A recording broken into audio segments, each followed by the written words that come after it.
Long before credit cards were a thing, there was something called a Diners Club card, started in 1949 by a guy named Frank X. McNamara. The Diners Club was the first real payment card company in the world, and it let you eat at restaurants on credit, and then you could pay off your bill at the end of each month. But it wasn't a true credit card, it was what's called a charge card. And it was the first of its kind to survive and thrive. So I would say those are called charge cards. There's been a few fintechs that are doing that now. American Express traditionally has done that with the platinum and the gold. But yeah, with credit cards, you can pay off the minimum and then you can accrue a lot of debt and pay a crap ton of interest, and that doesn't make any sense. But yeah, charge cards, the expectation is that you pay it off in full. This is Sebi from the YouTube channel Ask Sebi. He teaches people how to profit from using credit cards instead of getting enslaved by them. So Sebastian from Ask Sebi, I talk about credit cards and how normal people can use it to do aspirational trips. In its first year, 10,000 people signed up for the Diners Club card. By 1959, the club had over 1 million members. It went viral. See, when Frank McNamara started the Diners Club card, he had stumbled upon something insidiously genius. Charge cards and later credit cards tapped into the very essence of human nature and greed. By paying with a credit card, you disconnected yourself from the pleasure of buying to the pain of paying. It makes you emotionally feel like you're getting something for free, when logically you know that isn't the case. See, one of the most efficient ways to make money is to get people in debt, to make them your debt slaves. Give me the money, understand? Give me the money! There's a reason why some of the biggest dynasties throughout history come in the form of bankers. That's because all you have to do is hand someone money at an interest rate, and that's literally it. There's no fulfillment process, you don't have to manufacture and ship them a product. All you have to do is sit back, and your debt slaves will work for you to pay off the loan.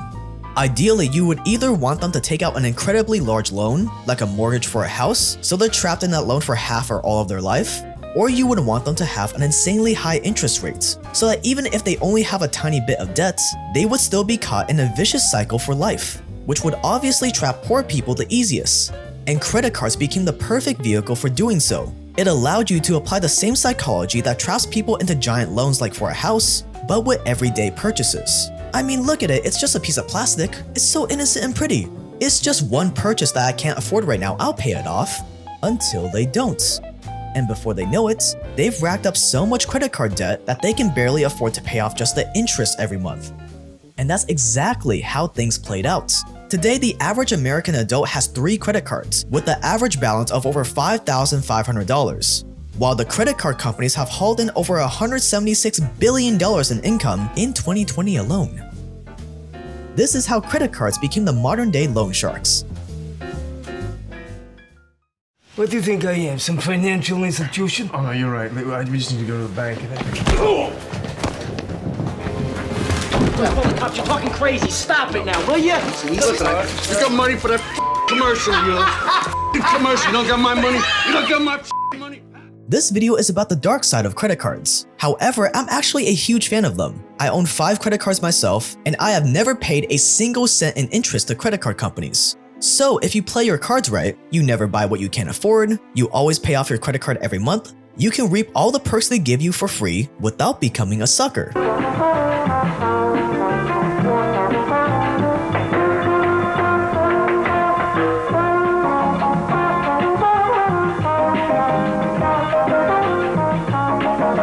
With only one credit card, the Bank AmeriCard, you can charge almost anything, almost anywhere. The Bank AmeriCard gives you instant credit from Boston to Honolulu, from London to Bangkok. The Bank AmeriCard will soon be coming to Southern Ohio as another service of the Citizens National Bank of Ironton. Working off of the success of the Diners Club, Bank of America launched the first general-purpose credit card in 1958, called the Bank AmeriCard. Bank AmeriCard. Think of it as money. They sent it to thousands of people all over America, and because it didn't have a magnetic strip or any way to keep a record of purchases, Bank of America lost millions.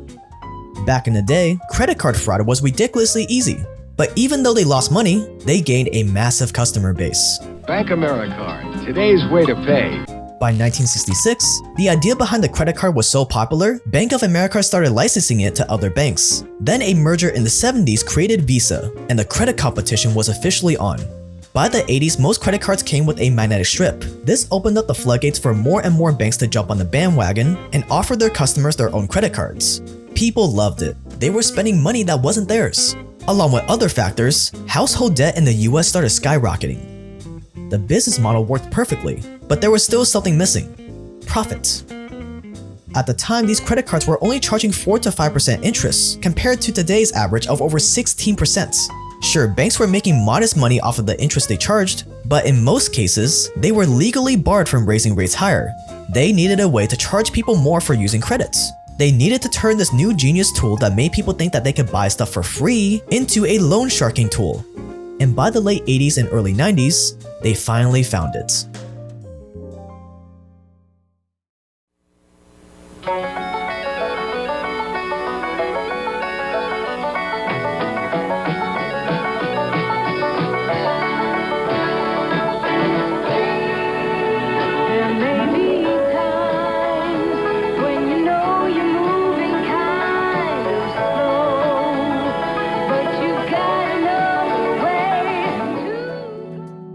At the time, most states in the US had a lot of regulations that prevented credit card companies from raising interest rates. But then, one state budges. South Dakota eliminates its cap on credit interest rates. The state had been cash-strapped for decades, and charging more interest was their Hail Mary, their last-ditch effort to avoid drowning in bankruptcy.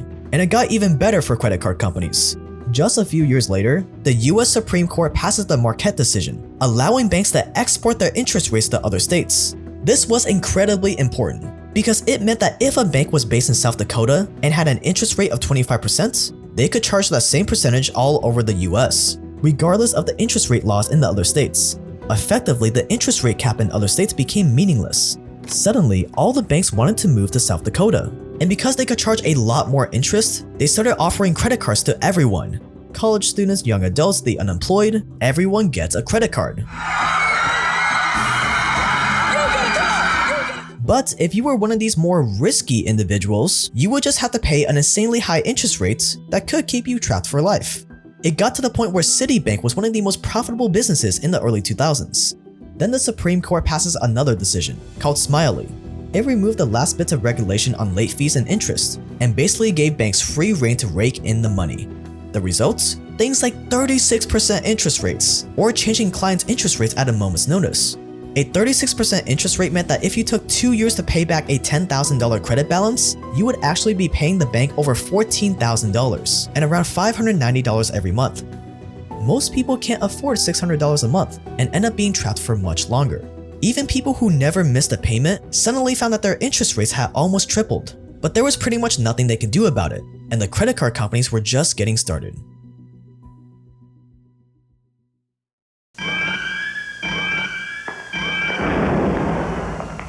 Evidently, some people have money to burn.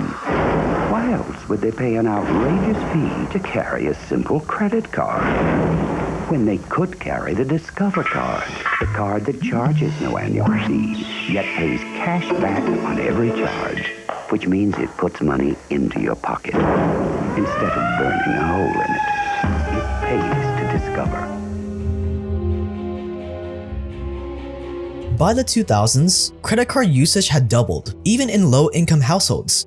After taking control of interest rates, their next target was getting new customers. And obviously, the client base to target were young, impressionable college students. Most of them wanted extra cash and wouldn't be bothered to read the fine print. A perfect combination. Most of them were also likely to miss payments, which meant credit card companies could slap them with late fees and penalties.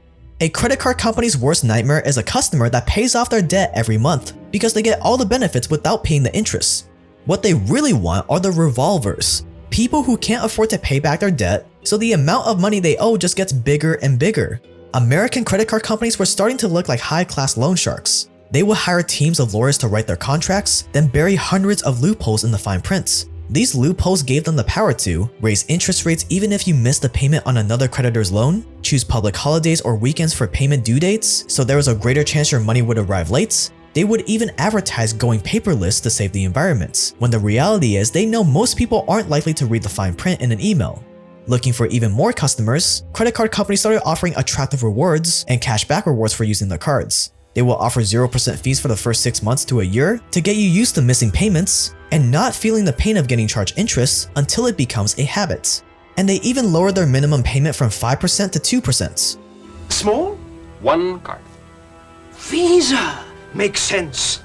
Today, the average American family has over $8,000 in credit card debts, and most of it is just collecting more and more penalties for late payments. And even when families declare bankruptcy, they still get offers from dozens of credit card companies for even more money they can spend. Now, all this may sound bad, but there's a way to fight back. A way to beat the credit card companies at their own game. Hi, I'm Donald Trump to talk to you about the remarkable convenience of the Visa check card. Everyone knows the Visa check card's directly connected to the money in your checking account. Oops. But if your card's lost or stolen, did you know you're not liable for fraudulent purchases? Got it. And you'll get every single cent of that money back. See, I actually love credit cards. I myself have 5 cards right now, and every single purchase I make goes on my credit card. And I've never paid a single cent in interest to credit card companies, ever. Have you ever paid a single cent in interest? No, doesn't really make sense to, because like the interest rates are crazy. So why would I ever put myself in a situation to do that? How long have you had credit cards? Probably like 8 years or so. Yeah, it's been a pretty long time. While at the same time, I still get to enjoy all the perks they offer for free. So what kind of benefits do you enjoy these days? I think the most useful ones that I appreciate every day now is airline lounge access. So the Platinum card, you get access to Delta Sky Clubs and also Centurion lounges. I think you went to the Centurion lounge in London. Yeah, for me, I think it elevates that airport experience a lot more. So a lot of people associate airports with just terrible experiences, sitting around, crowded, waiting hours on end. And when you have lounge cards, you kind of appreciate it a lot more. You're like, oh, I can just drink free alcohol and have free food and have free coffee and hang out on my laptop for an hour or two. That's not that bad. Like, I don't really mind doing that, and it's a lot more comfortable. And a lot of those cards, the annual fee sounds very aggressive because you see this $700 number, but a lot of people don't realize that there's a lot of credits, and you might not use every single credit, but it makes it a lot more reasonable. So that $700 might really only be $200. And then if you, let's say, fly every quarter, that's like about $50 per trip. That's not too bad. And then if you fly more, obviously it becomes even better. And then with points, with intro bonuses, you can do just really cool trips. So right now I'm in Vail, saving a crap ton of money because each night here is supposed to be $2,000. And if you go around and you hear other people talking and the watches people are wearing, you know that people are dropping a lot of money here. And I'm like, oh, I'm here using points, and it's 25,000 points. That's effectively $250. But yeah, so I'm spending $250 worth of points for something that costs $2,000 a night. That's a no-brainer to me. Are you always getting new credit cards to get more points, or how's that work? So there's a lot of different rules involved where you can only get certain bonuses either once every 2 years or once in a lifetime. So a lot of the once in a lifetime cards, American Express ones, I've pretty much gotten every single card. So there's no more bonuses for me over there. But with something like Chase, I can now circle back and get other Chase bonuses. Literally, the only thing you have to do to make sure you don't get screwed over by credit card companies is to 1, don't buy what you can't afford. If you wouldn't use your own cash on it, don't use a credit card. And 2, pay it off every month. If you just do those 2 things, you will never pay a single dime in interest or fees to credit card companies. The average American, I think, has $5K in credit card debt or whatever. So how do you view credit cards? I think it's like a knife or like alcohol. So if you're someone who's irresponsible, I mean, anyone can be very dangerous with a knife, right? But if you're someone who's trying to be a chef, or even alcohol is a good example, right? If you can drink responsibly, alcohol is not really a problem. But yes, there are people out there where alcohol ends up hurting them, and for them, I would agree that it makes sense to avoid it entirely. But also there's a lot of other credit cards that are not, I guess they don't work the same way as the traditional credit cards, in the sense that you have to pay it off in full every month. So there's a lot more products out there that do stuff like that might be better for those people. So they can't really accrue debt. They have to pay it off every single month anyways. If you want to learn more about how Sebi hacks credit cards, I'll link to his YouTube channel and Instagram below. But the only way you'll be able to take advantage of credit cards is if you already have good credits. And if you still need to build your credit to get your first credit card in the first place, you can check out our sponsor Extra with the link below, which is again something I wish I had when I was trying to build my credit score.